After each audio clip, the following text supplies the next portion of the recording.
These are the stories people don't tell. The ones that happen on night shifts, empty roads, in hospitals and wind farms, in flats that shouldn't be listed for rent. I've collected these over the past while. The people who told them asked me not to use their names. The locations are real, and the details, well, they're as they were told to me.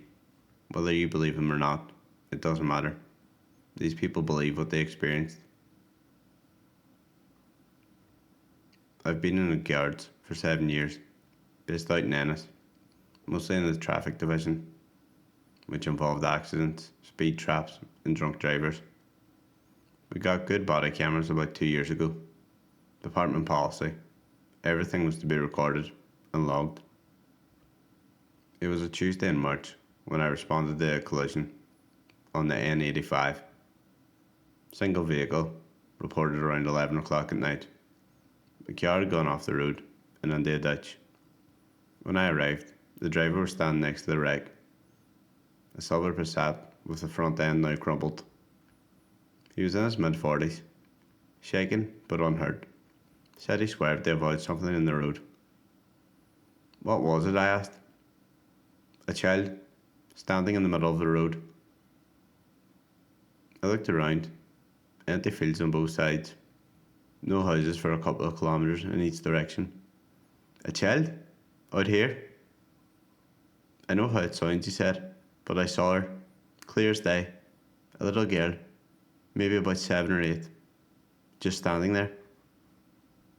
I walked the road with my torch. There was no sign of anyone, but I called it in and requested a second unit to help come and search the area. We probably spent the next hour or two looking. The driver insisted, said she'd been wearing a yellow raincoat, that she'd been staring right at him before he swerved. I breathalyzed him, but he was clean. No drugs, no alcohol, or any medical conditions. He was genuinely convinced. I filed a report, and ultimately I thought nothing more of it. 3 weeks later, I got the same call, on the same stretch of road, although a different driver. A woman this time, on her way home. Said she'd swerved to avoid a child in the road. Her car ended up in the same ditch, about 20 metres away from where the Passat had crashed. What did the child look like? I asked. A little girl, in a yellow coat, came the reply. That got my attention. I pulled the first report, compared the statements, and both drivers had described the exact same thing. Girl, maybe 8 years old, yellow raincoat, standing in the middle of the road at night, staring. I started asking around the station. One of the older guards, close to retirement at this point, said he remembered something similar from years back. A few accidents on that stretch. Drivers all claiming they'd swerved to avoid a child, although nothing ever came of it. There was a girl who died on that road, he said, a long time ago. In the 70s, I reckon. It was a hit and run, and they never caught the driver. I decided I'd look it up.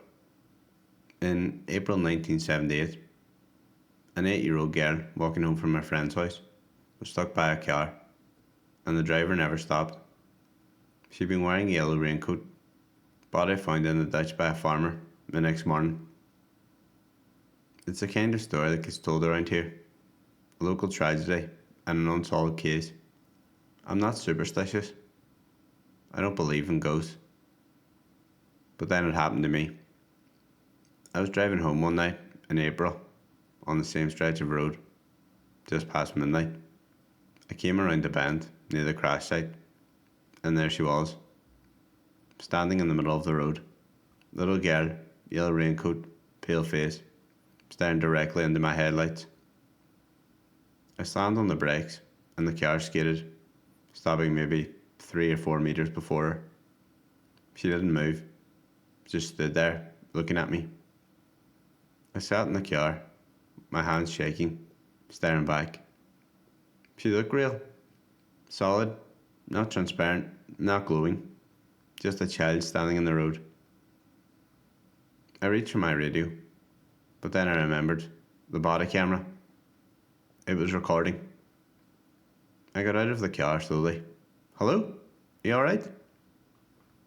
She didn't respond, or blink even. What's your name? Are you lost? But she just continued to stare. I took a step toward her. She turned and walked off from the road into the field, moving smoothly through the grass. I followed her with my torch, but ultimately she just disappeared into the darkness. I continued to search the area for 20 minutes. There was no sign of her, no footprints in the soft ground where she walked. I went back to the station and pulled the footage from my body camera. It shows me driving, coming around the bend, shows the car skidding to a stop, but the road in front is empty. I'd watched this 3 times.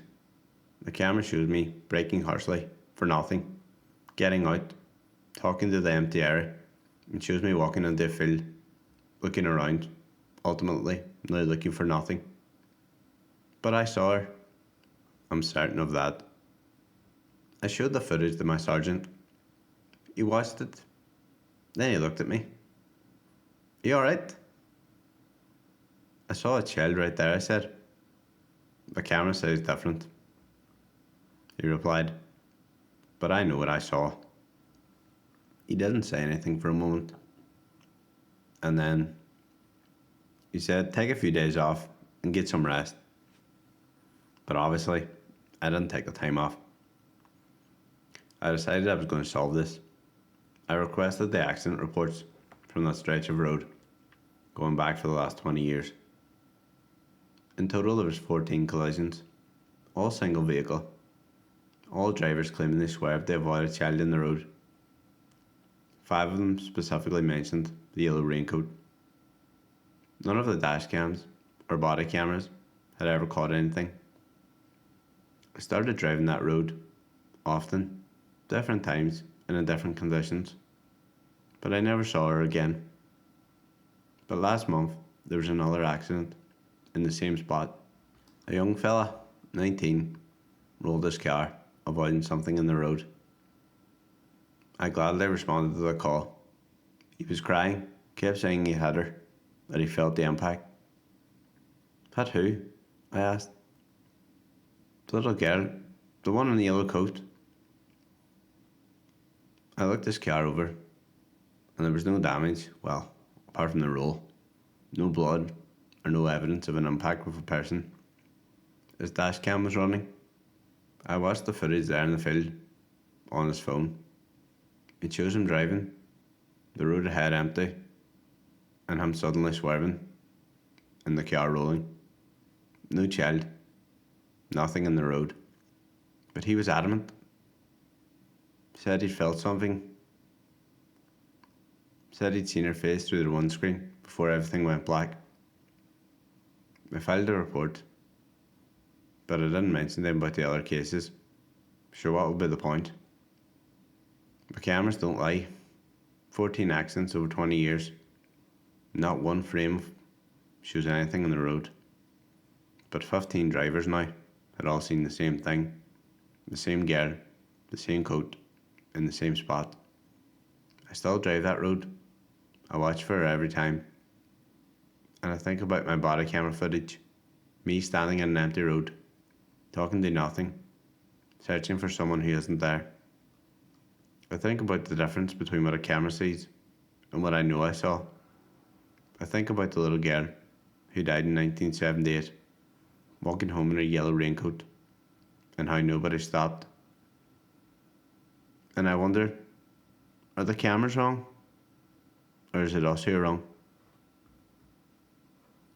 I started on night shift at Loughrea District Hospital in February. The main building is modern enough. It was built in the 90s, but the old TB sanctorium is still attached to the back. Connected by a covered walkway, it always smells like damp and disinfectant, although most hospitals smell that way. They use it for overflow now, long-term care mostly, patients that nobody's really coming to visit, and those with nowhere else to go. My supervisor did the rounds with me for the first week. Showed me the medication schedule, the charts, and emergency procedures. 23 patients in the old wing, most of them elderly, most of them barely conscious. The work is routine. Check their vitals, turn them to prevent bed sores, and adjust their drips. And obviously, make sure they're still alive. Room 7 was at the end of the corridor, where the building angles back towards the old chapel. The door was always closed. "That's Mr. Healy," my supervisor said. "He doesn't need much, just checking him every once in a while, make sure he's comfortable." I looked at the chart hanging on the door. Name, date of admission, medications. Everything seemed normal. "How long's he been on for?" I asked. My supervisor paused. A long time. The family stopped visiting years ago. He's stable though, and he causes no trouble." The first week, I stuck my head in every few hours, like she said. Room 7 was darker than the others. The blinds always shut, and the single lamp by the bed gave off a weak yellow light. Mr. Healy lay on his back, perfectly still, hands folded on his chest. He was an old man, maybe 80 or even older. White hair and sunken cheeks. The machines around him, humming steadily. He never moved or opened his eyes, but I'd check his pulse, mark down his vitals, and then leave. The other nurses didn't talk about him. When I asked how long he'd been there, they'd shrug or quickly change the subject. I got into the rhythm of it. Nights at the hospital have their own time. Slow, repetitive, punctured by the occasional emergency that sends everyone running. Most nights though, it's just you in the corridors and the soft hiss of oxygen machines. It was my third week when I noticed the date on Mr. Healy's chart. I'd been doing my 2 a.m. round, half asleep, going through the motions. I picked up his chart to record his information, and I saw the administration date written at the top, March 1988. I started it. Nobody stays in the hospital for nearly 40 years. Long-term care goes to nursing homes or to facilities, not to places like this. I flipped through the chart, medications listed, some of them drugs I'd never heard of. There was no updates for years. The last entry was from 1993, written in faded blue ink. Patient stable, no change. Nothing after that. Years and years of blank pages. I looked at Mr. Healy. He lay there, chest rising and falling. The IV drop now empty. I checked the machines. They were on, beeping away, but the wires didn't connect to anything. They just hung loose behind the bed, plugged into nothing. My hands started shaking. I backed out of the room and went to find my supervisor. She was at the nurse's station, filling out her paperwork. "Room 7. Mr. Healy. When was he last assessed?" She didn't look up. "He's fine. Stable. His chart hasn't been updated since 1993. The machines aren't connected. And his IV's empty." She set down her pen and looked at me, her face calm, but there was something behind her eyes. Something that made me want to stop talking. "He doesn't need updates. He's been the same for years. Just checking him like normal. Leave it alone." I didn't push it. You learn quickly in hospitals not to ask too many questions. But ultimately, I couldn't just shake. I couldn't stop thinking about it. That night, I went back to room 7 at 4 a.m. The door was closed like always. I opened it slowly. Mr. Healy, this time, now sitting up in bed. His eyes open, staring straight ahead, hands still folded on his chest. The machine still beeping. I froze in the doorway. "Mr. Healy?" He didn't move. or blink, just stared at the wall opposite the bed. I stepped closer. Are you alright? Do you need something? But there was no response. His chest rose and fell, but there was no other movement, no sign that he'd even heard me. I reached for his wrist to check his pulse. His skin cold, not just cool, cold, like meat from a fridge. I pulled back and left the room, closing the door behind me. My heart was now hammering. I told myself he'd just woken up. But sometimes patients do that. They sit up, stare into space, and then lie back down. It happens all the time. But when I came back an hour later, he was lying flat again, exactly as he'd been before, hands folded and eyes closed, like nothing happened. I started asking the other nurses about him, quietly and carefully. Most of them avoided the question, but one of the older nurses, a woman who'd been there since the 80s, finally told me. There was a fire, she said, in the old sanatorium. Started in one of the storage rooms and spread fast. They evacuated everyone, but one patient didn't make it out. Room 7. They found him after. Mr. Healy? I asked. She nodded. We kept the room and renovated around it. Nobody wanted to touch it. Bad luck, they said.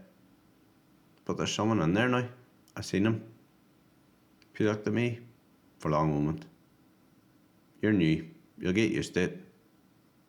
Used to what? I asked. Just checking him like you're supposed to. Mark down his vitals and stop asking about it. I didn't know what to do. I thought about reporting it. But reporting what? That a patient from the 1980s was still in the system? That the machines weren't connected? Sure, who would believe that? They'd think I was cracking under the night shift pressure. So I kept doing my rounds.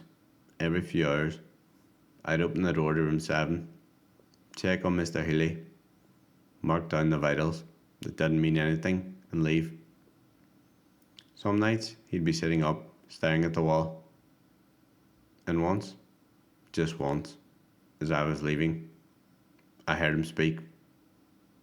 They left me. They left me in the fire. I didn't turn around. I just closed the door and kept walking. I still work night shift, still checking on room 7, but I don't look at Mr. Healy anymore. I don't check his pulse or read his chart. I just mark down the vitals and move on to the next room. Some patients, I've learned, don't need care.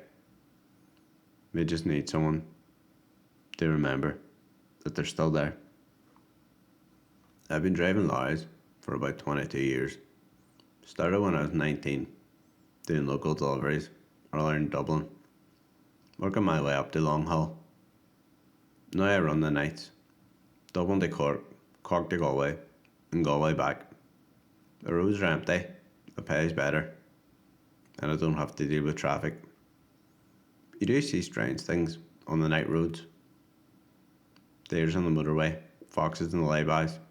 Once, on the M7, I saw a horse just standing in the middle of the road at 3 in the morning. I stopped and called it in, but just kept going. You learn not to dwell on things. I installed the dash cam 2 years ago, after a near miss. Front facing, records everything, and uploads to the cloud. It saved me twice already, once with insurance, and once with the guards when someone claimed I'd run a red light. It was a Tuesday in October when I picked a load up in Cork. It was full of electronics, heading for a distribution centre just outside of Flown. I left the depot at 11:30, planning to get there for 4. The route takes you through Mallow onto the M8 and then across the M6. Quiet roads at that time of night, just the occasional lorry or late shift worker heading home. I was on the N62, about 30 kilometres outside of Athlone, when I saw her. It was a woman standing on the side of the road. She was waving, not frantically, just a slow, deliberate wave. Hitchhiking maybe, or broken down somewhere nearby. I slowed down. You're not really supposed to pick up hitchhikers. It's company policy. But it was October, pissing with rain, in the middle of nowhere. I couldn't just leave her there.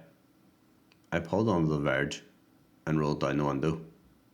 She walked up to the cab. She was a young woman, maybe in her mid-20s. Dark hair, plastered to her face from the rain. She was wearing a light jacket with no hood and completely soaked. Thanks for stopping. Her voice was steady and normal. My car broke down about a kilometre back. Could you give me a lift to the next town? No problem, I replied. Jump in. She got in the passenger seat, dropping water all over it, and I turned the heat up. Where are you going? I asked. I've flown. I live just outside town, came the response. Happy days. I'm going right through there. We drove in silence for a few minutes. She stared out the window at the dark fields rolling past. I kept glancing at her. Something felt off, but I just couldn't put my finger on it. What happened to your car? I asked. Engine died, just stopped. I think it was the alternator. Did you call anyone? The AA or something? I don't have any signal out here. Well, that part was true enough. There's dead zones all over the place out here. I kept driving. She didn't say much. I was trying to make conversation. Asked where she worked, how long she'd been stranded. But her answers were short and distracted. She kept staring out the window. After about 10 minutes, she turned to me. Do you ever see things in these roads? She asked. Well, what kind of things? I don't know. Things that just aren't quite right. I laughed, trying to keep it light. I mostly see deer. She didn't smile. I saw something tonight, before my car broke down. Yeah? I saw a man standing in the middle of a road. I swerved to avoid him, and that's when the engine just cut out. Probably just someone from one of the farms, I said. We drove another few kilometres. I was starting to feel uneasy. She wasn't acting like someone who'd just been stranded in the rain. What's your name? I asked. She didn't answer for a moment and then replied, Does it matter? Well, I guess not. We were coming up to Athlone. I could see the lights of the town ahead, the glow reflecting off the low clouds. You can drop me here, she said suddenly. Here? But we're not even on town yet. Here's fine. I pulled onto the side of the road, and she opened the door and stepped out into the rain without a word. Not a thank you or a goodbye. Just walked off into the dark. I watched her in the side mirror until she disappeared. Then I pulled back onto the road and kept going. I didn't really think much about it after that. It was a bit weird, but sure, some people are. Maybe she lived nearby. Maybe she didn't want me to know where she lived. That part did kind of make sense. I finished the delivery and got a few hours of sleep in the cab. Then I headed back to Dublin for that afternoon. It was 2 days later when I looked at my dashcam footage. I've been downloading the files just like I always do. I normally just keep weekly backups, just in case I need them for insurance or anything like that. I looked through Tuesday night's drive just to see if the camera had caught anything interesting. My footage shows me driving down the N62. On the timestamp got to 3:14 AM, the road is empty, rain streaking across the windscreen. Then I slow down, pull onto the verge, and stop.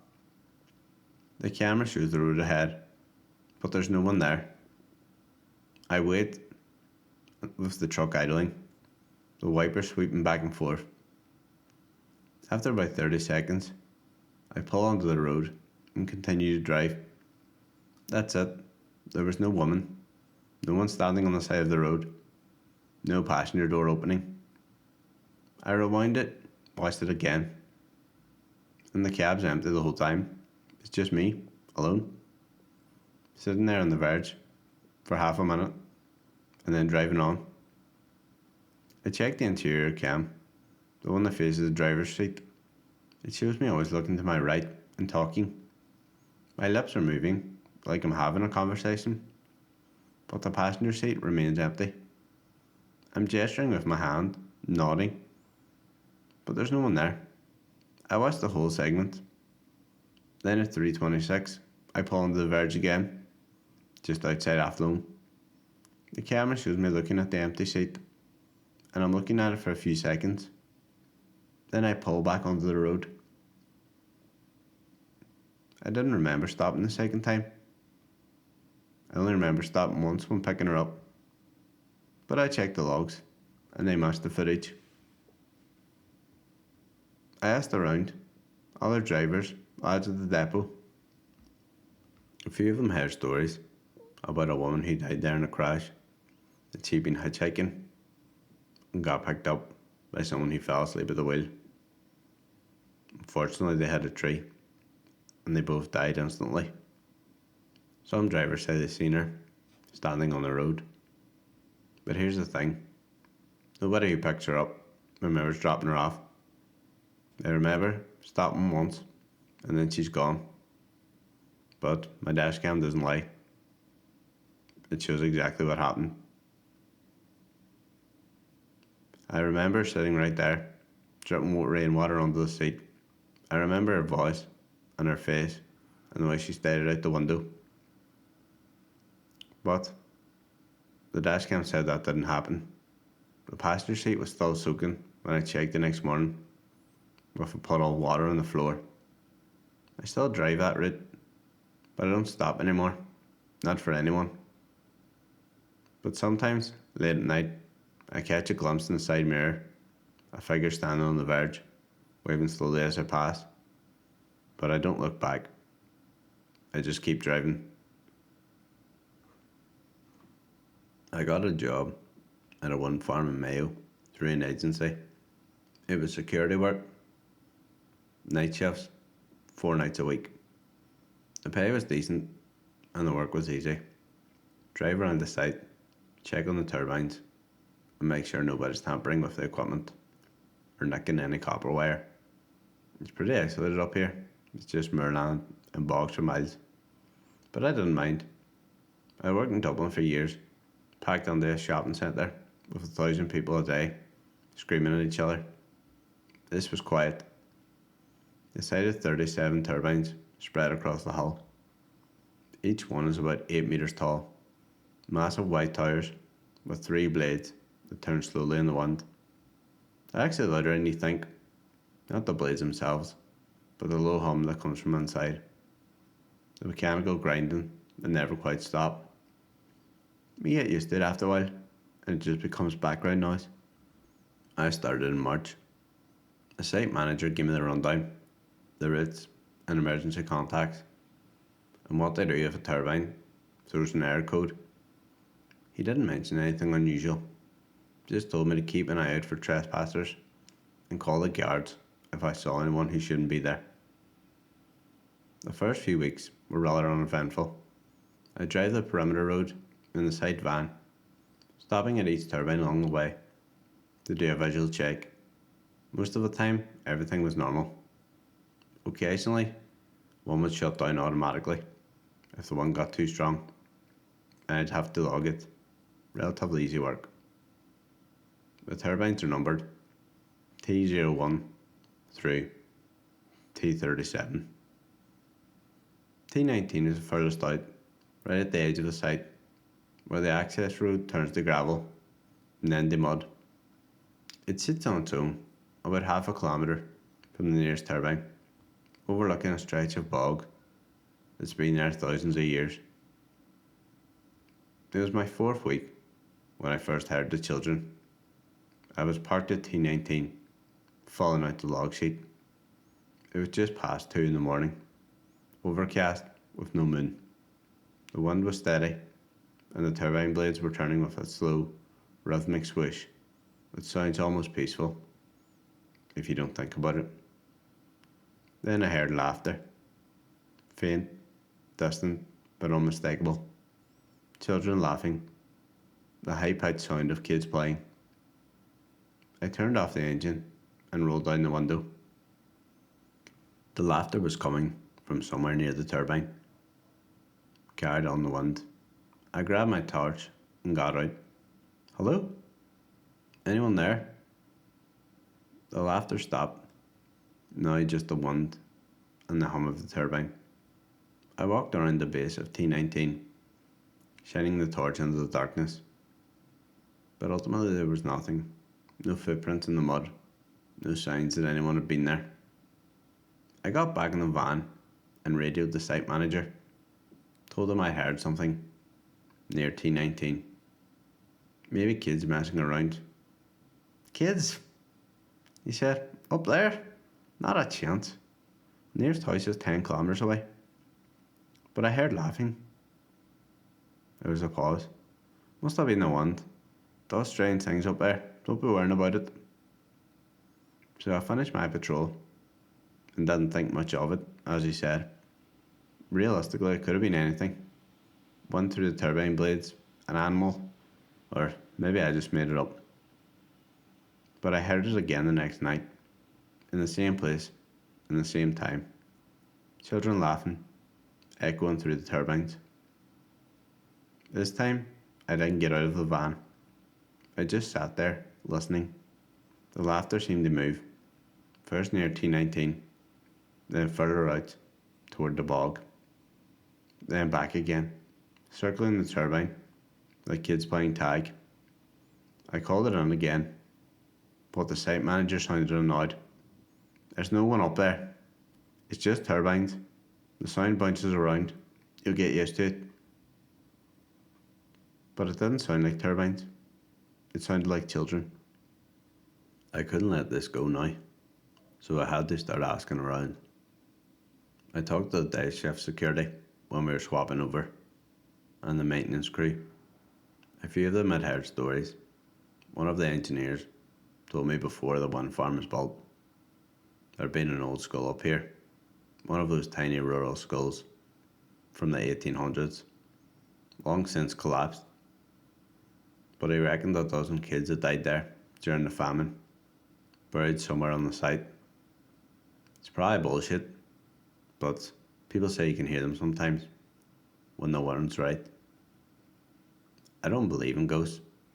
I still don't really, but I just couldn't explain the laughter. It got worse in April.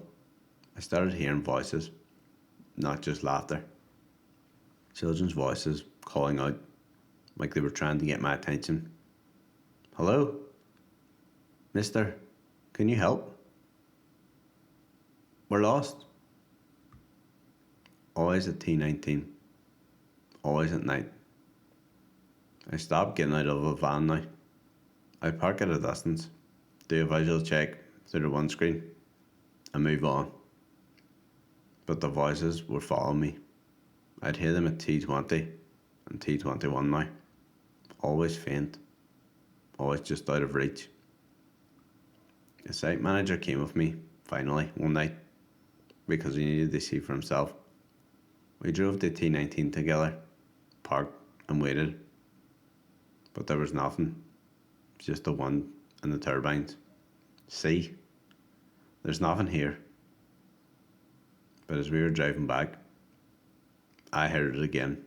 Children laughing, clear as day, coming from right behind the van.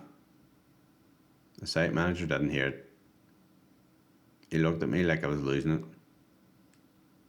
Maybe you need a break. Night shift can mess with your head. I took a week off, stayed in Galway, trying to clear my head. When I came back, I actually requested a different route, one that didn't include T19. They actually gave it to me, with no questions asked, which was quite nice. But I still hear them sometimes, when the wind picks up, when the turbines aren't turning just at the right speed. I hear the children laughing in the distance. The other guards have started to hear it too. A couple of them quitting without explanation. One of them told me what he saw near T19. Small figures moving between the turbines, disappearing when he got close. I don't go near T19 anymore. In fact, none of us do. The turbine still runs, the blades still turn, and on quiet nights, when the wind carries a sound across the bog, we can hear children playing in the dark. They've been playing for a long time, and I don't think they're going to stop. I moved to Dublin in January for work. Tech job, decent salary, usual story. The company put me up in a hotel for the first month while I looked for a flat. Anyone who's tried to rent in Dublin knows how it goes. You view 20 places, get rejected from 15, and end up paying too much for something small. I've been looking for 3 weeks when I saw the listing. 2-bedroom flat in Stony Batter, 10 minutes from work. Rent was reasonable, photos looked good. The ad said viewings were made by appointment only, so I contacted the landlord. I called the number and a man answered. "Yeah, I can show you tomorrow evening," he said. 6 o'clock, building's on Arbor Hill, number 43. I'll meet you at the door. I showed up at about 5 to 6. The building was old, red brick, and 4 stories. The area seemed nice. The front door was painted black, brass numbers screwed dead in the wood. I waited on the steps, but 6 o'clock came and went. There was no landlord. I tried calling, but I got no answer. I was about to leave when I had heard the door open. A woman stood there, in her 60s, grey hair tied back. She looked surprised to see me. "Can I help you?" she asked. "I'm here to view the flat. It's a 2-bed on the 3rd floor. I'm supposed to be meeting with the landlord." She frowned. "There's no viewing today. I live here. I'd know if someone was showing it. I called yesterday. I spoke to the landlord. He said 6 o'clock. "What landlord? This building's all owner occupied. It has been for years." I showed her the listing on my phone. She looked at it, then up at me. "That's flat 3B. But no one's lived there for about 18 months. "Why not?" I said. She hesitated, but then said, "Come on then, I'll show you." We climbed the stairs to the 3rd floor. The building well maintained, clean, quiet. The kind of place you'd honestly want to live. She stopped at the door marked 3B and pulled out a key. "I've got a spare. I water plants for the owner." She unlocked the door and pushed it open. A smell hit me first. Not decay, but mustiness. Stale air. The flat was fully furnished. Couch, TV, bookshelves, kitchen table. Everything neat and tidy, but half covered in a thin layer of dust. "What happened?" I asked. "Well, the man who lived here, he died of a heart attack, they think. Alone, but nobody found him for 3 days." I looked around, and it was exactly how I seen in the photos. "Did the landlord post this?" I asked. "There is no landlord, I told you. The flat's owned by the dead man's sister. She lives in America, and she hasn't decided what to do with it yet." "Then who did I talk to?" She shook her head. "I don't know, but you're not the first." She told me that 3 other people had come by in the past month, all saying they had arranged viewings, all with the same story. Called the number, spoke to the landlord, show up at 6 o'clock. "Did they see the flat?" I asked. "Nope, I turned them away, the same as you." I looked at the listing again. The photos were real. I was standing in the same rooms. The phone number is real. I called it and spoken to someone. "Could I use your phone?" I asked her. I want to try calling again. She handed it to me, and I dialed the number from the listing. It rang, then a man answered. Yeah? Hello, this is about the flat in Stoneybatter. I was supposed to view today, but... Oh yeah, sorry about that. Got held up. Can you come back tomorrow at the same time? I felt cold. Who is this? I'm the landlord. Who is this? What's your name? I asked. There was a pause. What's it matter? Do you want to see the flat or not? What's your name? I repeated. The line going dead. The woman was watching me. What did he say? He said he's the landlord and asked if I could come back tomorrow. She took the phone and dialed the number herself. We waited. It rang and rang, but there was never any answer. I tried calling it last week after the second person came by. Same thing. Someone answered, claimed to be the landlord. When I called back 10 minutes later, the number was disconnected.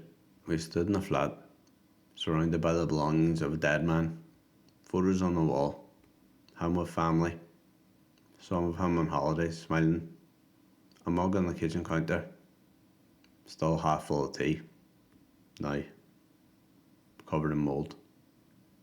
Why would someone do this, I asked, pretend they rent out a flat? I don't know. I thought it was a scam at first, someone trying to get deposits maybe, but none of the people who came by said they paid anything. They just got a call back and were told to come view the flat at 6 o'clock. I looked at the listing again. It was still active. It was only posted a few weeks ago. Have you reported this to anyone? I asked. The guards? And tell them what? Someone's posting fake rental listings? Sure, they've bigger problems. She locked up the flat behind us and we went downstairs.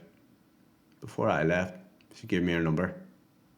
If you find out anything, she said, let me know, sure. It's been bothering me. I tried calling the landlord's number again that night, but it was disconnected. And I checked the listing, but now it had been taken down.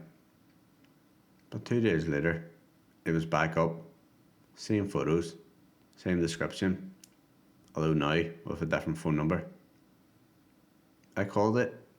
A man answered. Yeah, I can show you tomorrow evening, 6 o'clock. I hung up and reported it to the website.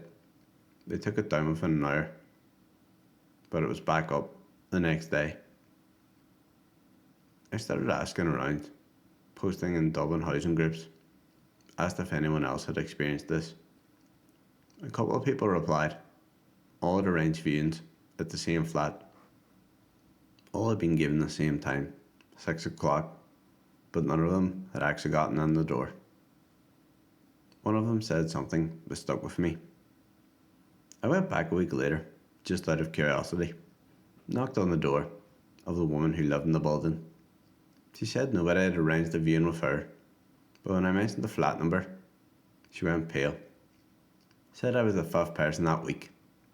I tried calling the number again a few days later from a different phone. This time, I recorded the conversation.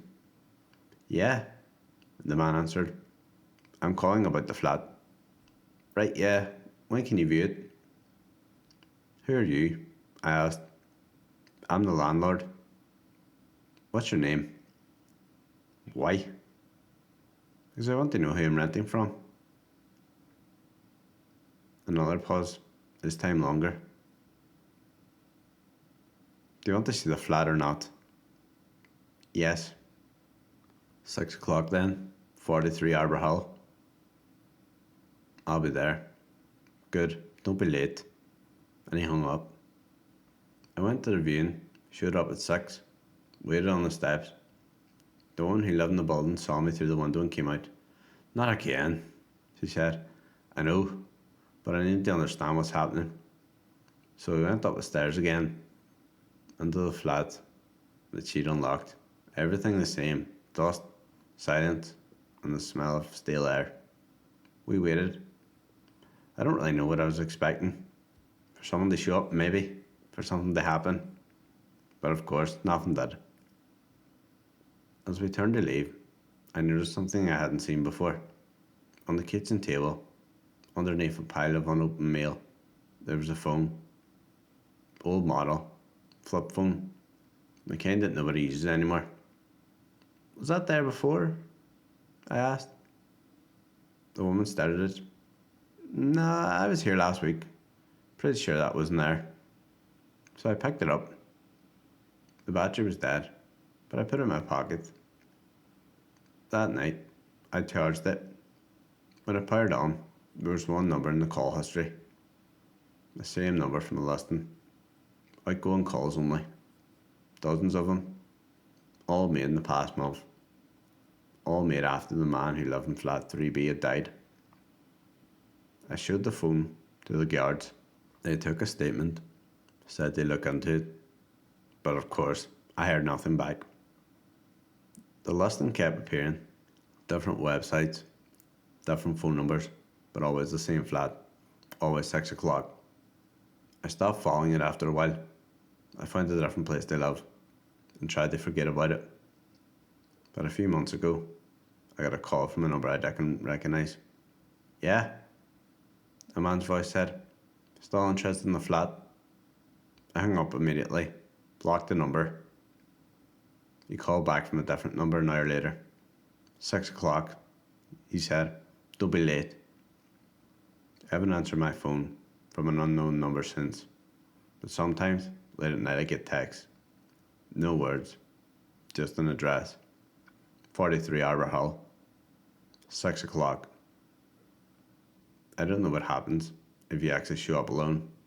If you go to the door at 6 o'clock and it opens and someone's standing there waiting. I don't want to know, but someone's still posting the listings. Someone's still calling, and people are still showing up, standing on the steps, waiting for a viewing that never happens. Or maybe it does, and they just never leave. I don't go to Stony Batter anymore. I take a different route to work. But I still check rental listings sometimes, just to see. And it's always there. Same flat, same photos, same time. 6 o'clock. Every single day.